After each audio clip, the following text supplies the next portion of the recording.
Hey guys, so I was looking on how you can possibly reset a Supra key lockbox, only because maybe you are in a situation that I move into a home, the old homeowner didn't give us the number. Is there a way to reach out to the company?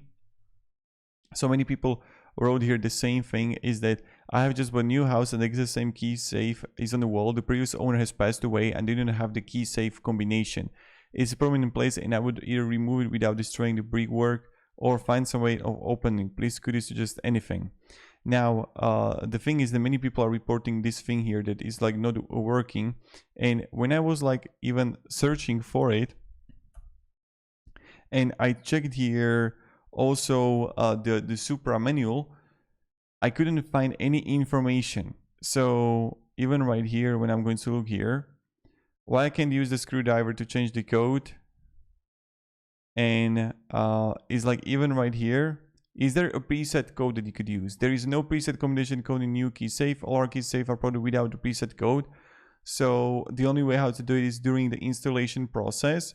And the only way how I would do it, to be honest, if I would be you, is that I would just remove this when you're gonna see it, the left and right side with something. I don't know how, but that's the only way. Just like completely remove it, because they're just like I couldn't find any information how to actually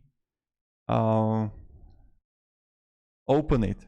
Like there isn't just a reset button or something that you could use. And I hope this video helped you, because it was like frustrating that I couldn't actually find anything. And you have to use a drill or something to actually get there. So I would just use a drill.